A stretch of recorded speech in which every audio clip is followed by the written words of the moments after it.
Sveika, es atkal esmu šajā te restorāniņā, hotelī vienlaicīgi. Ieraudzīju stendu ar krūzītēm.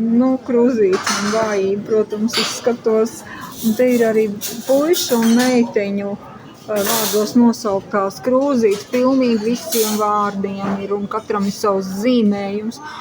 Un es tagad esmu nolikt faktu priekšā, kur ir Inga, viņa nav Inga, bet Inge, un 3 dažādas krūzītes, un man tagad ir jāizdomā, šo laikam to pēdējo Zonnige, saulainā un Frīdlībende, tātad